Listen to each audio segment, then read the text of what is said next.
যা আলোচনা করবো সেটা হচ্ছে রেফারেন্স জুরিডিকশন। কি জুরিডিকশন? রেফারেন্স জুরিডিকশন হচ্ছে হাইকোর্টের কাছে অনেক সময় কোনো কিছু যে বিষয় নিয়ে রেফার করতে করে লোয়ার কোর্ট গুলো, আবার হাইকোর্ট অ্যাপিল ডিভিশনের কাছেও কিছু কিছু বিষয়ে অ্যাডভাইস চায়, রেফারেন্স দেয়।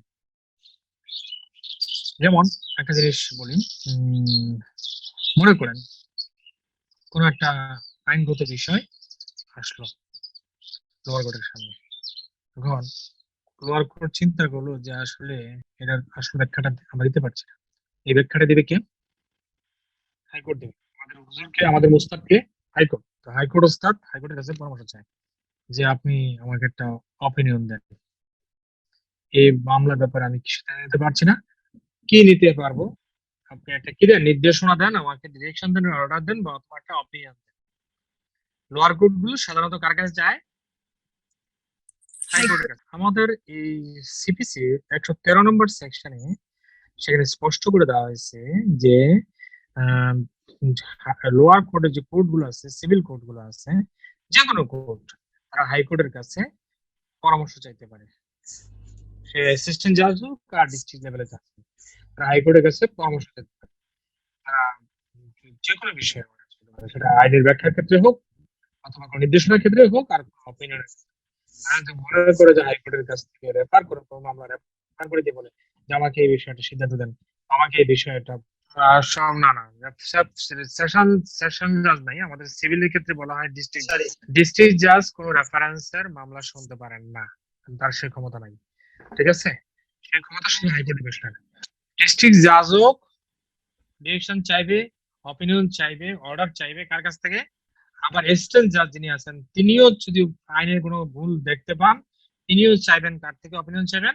অর্থাৎ হাইকোর্ট ছাড়া অন্য কারো কাছে কিন্তু চাওয়া যাবে না, ইভেন অ্যাপিল ডিভিশনের কাছে, ইভেন অ্যাপিল ডিভিশনের কাছেও না। এটা হচ্ছে 100 সেকশন নম্বর 113 সিপিসি। ঠিক আছে, আচ্ছা। এখন তবে হাইকোর্ট যদি মনে করে যে সাংবিধানিক কোনো ব্যাখ্যার প্রয়োজন আছে, কি ব্যাখ্যার প্রয়োজন আছে? সাংবিধানিক ব্যাখ্যার প্রয়োজন, তখন সে রেফারেন্স আকারে অ্যাপিল ডিভিশনের কাছে পাঠাইতে হবে, তাও সংবিধানের 104 আর্টিকেল, বুঝতে পারছেন? সংবিধান অনুযায়ী, বাট ইয়ে অনুযায়ী না, সিপিসি কোথাও লেখা নাই অ্যাপিল ডিভিশনের কাছে রেফারেন্স দেওয়ার কথা।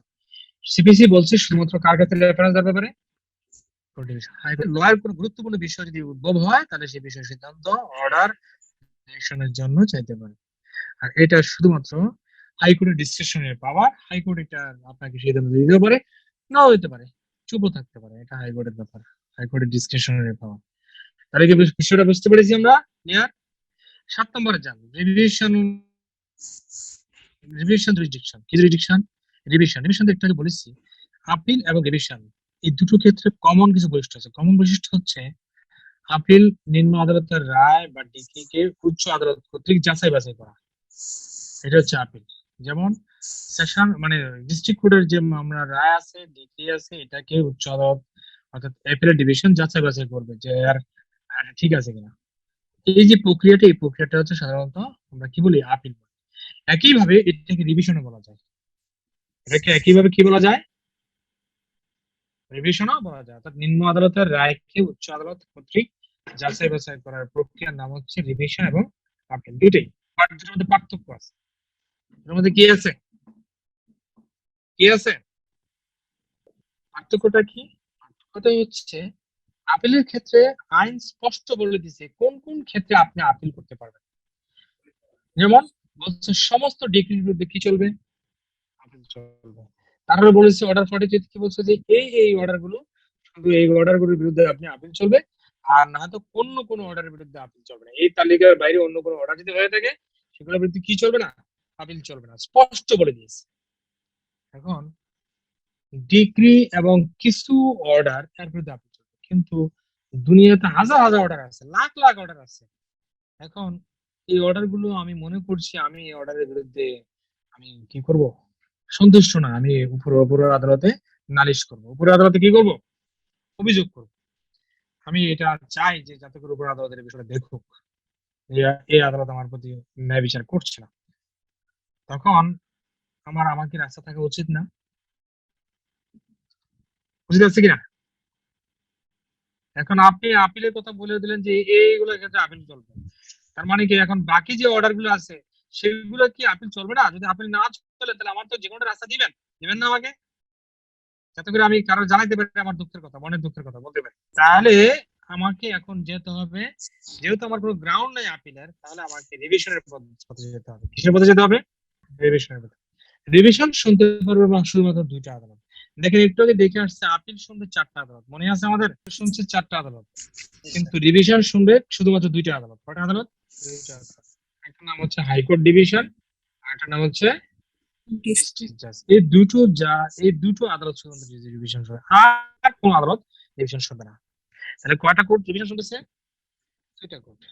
একটা হচ্ছে হাইকোর্ট ডিভিশন, আর একটা নাম হচ্ছে ডিস্ট্রিক্ট জাজ। এই দুটো কোর্টে শুধুমাত্র কি করবে? শুনবে রিভিশন, আর অন্য কেউ রিভিশন শুনবে না।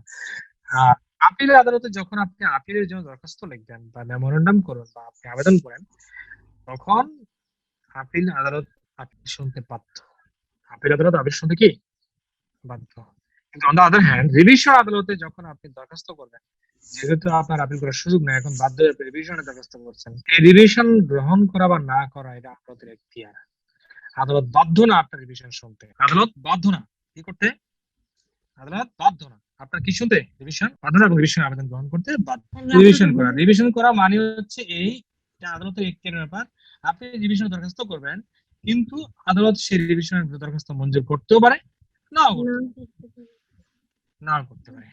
তাহলে আপনার রাস্তাটা কি? হ্যাঁ, এখন আপনার রাস্তাটা কি? আপনার আরেকটা রাস্তা আছে রিভিউ করা। কি করা? রিভিউ। যে আদালত রায় দিয়েছে সেই আদালতকে বলেন যে মাননীয় আদালত, আপনি যে রায়টা দিচ্ছেন আবার একটু দেখেন, আবার একটু দেখেন।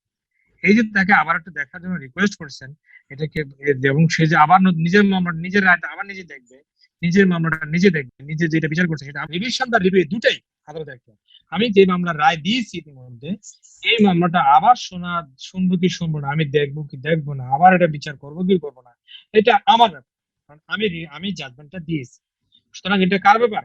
অর্থাৎ আদালত আদালত ডিসাইড করবেন, যে তিনি ওই রিভিউটা গ্রহণ করবে কি করবেন না, ওই জুরিসডিকশনটা তিনি ওই রিভিশনটা গ্রহণ করবে কি করবে না। তার মানে রিভিশন এবং রিভিউ এই দুটো ক্ষেত্রে আদালতের এখতিয়ার গ্রহণ করবে কি করবে না। আর আপিলের ক্ষেত্রে আদালতের কোনো এখতিয়ার না, সরাসরি এখতিয়ার হচ্ছে কার? বিষয়টা ক্লিয়ার? রিভিশন নিয়ে আলোচনা হয়েছে 115 সেকশনে, আর রিভিউ হচ্ছে 114 নম্বর সেকশন। কত নম্বর সেকশন? রিভিউ বেশ কয়েকটা গ্রাউন্ডে করা যায়, যে ডিক্রি বা অর্ডার আপিল যোগ্য, আপিল করতে পারেন, কিন্তু আপিল এখনো তৈরি করা হয়নি, আপনি আপিল করেন নাই, আপিল যোগ্য ছিল কিন্তু ব্যস্ততার কারণে বা যে কোনো কারণে আপনি আপিলটা করেন নাই, আপনি আপিলটা কি করেন নাই, করেন নাই। সুতরাং আপনার এখন রিভিউ করার সুযোগ আছে। অথবা আপনি এমন অর্ডার বা ডিক্রি যার বিরুদ্ধে কোনো আপিলই চলে না, যার বিরুদ্ধে কি চলে না, আপিল চলে না, সুতরাং সেই আপিল মানে আপিল বা ডিক্রির বিরুদ্ধে আপনি কি করতে পারবেন, রিভিউ করতে পারবেন। তারপরে বলছে ডিসিশন বা রেফারেন্স যদি হয়, যে স্মল কজ কোড, ছোট ক্ষুদ্র কারণে যে 25,000 টাকা নিচে যে মামলাগুলো, সেগুলো সাধারণত স্মল কজেস কোর্টে হয়।